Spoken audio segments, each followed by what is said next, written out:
As we edge closer to the European Championships, the question on everybody's lips is, can Czech Republic win Euro 2020? In this video, we're going to see just how far they can go in this summer's spectacular.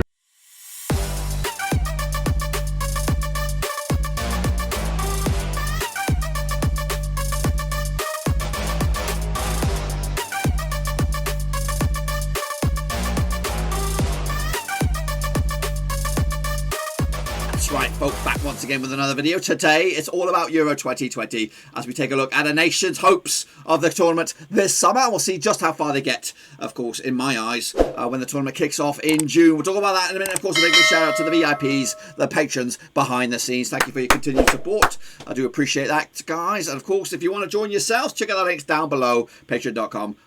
But today, it's all about the Czech Republic, boys and girls. That's right. And hopefully at the end of this video, we'll answer two simple questions. Can Czech Republic win Euro 2020? And will they win Euro 2020? We'll have all those questions answered for you once we digest the information. And of course, it's quite an interesting one, this. Of course, the Czechs are no slouches. They're coming into the tournament themselves, finishing as runners-up behind England in Group A. And they'll be taking on England once again in this actual group, and we'll get to that. Of course, the Czechs themselves ain't no strangers for the Euros. They actually sealed the deal on the 14th of November 2019, and they've been there 9 times prior to this, maybe as Czechoslovakia as well. Of course, they were in 1960, 76, where they won it, 1980 as well, 96, 2000, 2004, 2008, 2012, 2016. They've been there, ever present since 1996. So it's 1, 2, 3, 4, 5, 6, 7 tournaments in a row for the Czechs, and they'll be there. They'll be, of course, in a very, very plausible group. Of course, let's re-examine their way they got to the tournament itself. They did lose a few times. Who did they lose to here? They had a tremendous record at home, winning all their games at home. It was the games on the road. They lost to England. They lost to Kosovo as well. They lost to Bulgaria as well, picking up the one and only win on the road against Montenegro. But I think my memory serves me correctly. Has my memory serving me correctly? I can't really remember when forget about it. That's something else. That's the Nations League. I got mixed up there. But anyway, regardless of all that, their away form might be shit, but the home form was massive. Unfortunately for them, though, they will not be playing any of their games at home, I don't think. I think the vast majority of their games will be in either England or Scotland. So, of course, yes, they'll be relying on a bit of lady luck, perhaps. Of course, their manager these days is Jaroslav Šilhavý. Of course, the key man for me, though, of course, is everyone's favourite Czech at the moment, is Tomáš Souček, absolutely ripping it large over in the Premier League. Of course, they'll be relying on him. But it's not a one-man band for Czech Republic. They do have some really other good attacking players. Of course, Antonio Balic as well, coming at you from Hellas Verona. We've also got Patrick Schick from Leverkusen, who's their forward these days. I've also got Adam Hosek as well, youngster. He could be in amongst the team when the squad is announced. Young, up-and-coming wonder kid for the Czechs as well. So we'll see if he makes the squad. But ultimately, yeah, the Czechs are a decent side. Are they back to their best? Of course, in 96, they ran close. I think they got to the final when they took on Germany, but unfortunately they lost with Karol whatever his name was.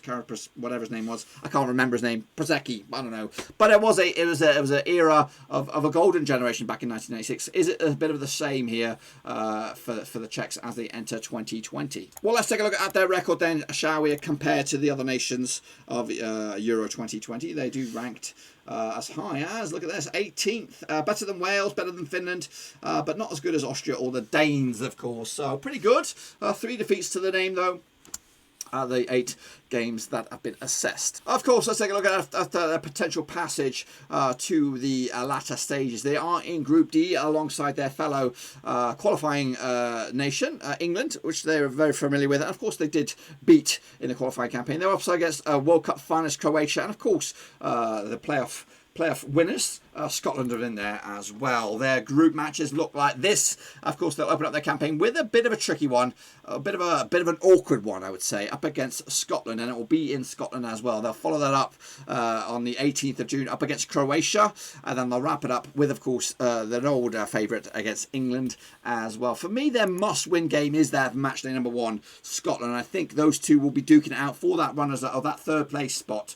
And if you get the 3 points out of this one, you're gonna fancy your chances to at least not just get third place, but of course boost your chances to qualify for the later stages, whether it is as a third place team or if it is in the top two. Because top two guarantees you a spot. Third place, you're in a bit of a waiting game. So we'll have to see how that all fares later on. Regardless of all that, I think well, where the Czechs, for example, where they're going to be based, they're going to be based out in Edinburgh, so they'll be up there. So I'd assume that Scotland will be based out in Glasgow if we're going to try and keep the two camps apart. I'm just trying to see where their other games are going to be taking place. It's either in Glasgow or in London. So you know what, we'll see how they can fare with playing in those respective countries. Of course, realistically though, I do think that they'll be a difficult side to beat, and it is going to be a straight up toss up between themselves and the Scots to finish third. I think you never know though that if they get a favourable bounce maybe against the Croatians in their match number 2, they could be competing for top 2, and if they can get to top 2, you know what, anything beckons for, of course, the Czechs. Let's take a little look at what the bookies think. Well, the bookies actually think 6-5 that they'll qualify, which is a good, okay kind of odds. It's a little bit tricky. It's not really guaranteed. Of course, when you look at Croatians' odds and England's odds, how about to win the Piston thing? 200-1. Are they better or worse than Scotland? I think they're worse than Scotland. I think Scotland's 100-1. I can't really remember. Of course, do I think the Czechs can win it? You know what? If I'm wearing the same sort of hat than the Denmark one back in 1992, or Greece in whenever it was, 98 or 2000, whatever it was, then yeah, of course they can win it. But I don't want to. I don't realistically think they can. I think they're going to have. I think their focus is really just getting out of the groups, and they've got a difficult one to do that as well. With Croatia, fancy their chances at England as well. So realistically, I don't think they can win it. So at the end of the day, they will not win it. That's my betting thing. But what is the best hope for the Czechs? Well, to be fair, I think their focus is just getting out of the groups, and I think ultimately, because of the scope of Czechs, the scope of Scotland, I think they're going to cancel each other out. I think they're going to be kind of too evenly matched. No one's going to really come out of this group shining and smelling of roses. I think England and Croatia will get out of it. And because the fact that Scotland and the Czechs are kind of very evenly matched at the moment, I think they'll either draw too many games or basically just both of them will, because of the fact that nobody wants to. I just feel that they will not, either Scotland or the Czechs will finish in third, of course, but they will not have enough points, and that will be their own downfall, really, their own downfall. So yeah, unfortunately for the Czechs, I think it's going to be an early journey home, as of course, save for Scotland. There you have it, folks. There you bloody have it. If you agree or disagree, let me know your opinions out in the comment section down below. And while you're at it, check out the description. I've got links to my other social media platforms. I'm on Twitter, I'm on Facebook, I'm on Twitch, and I'm even on Patreon if you want to support the channel in another way.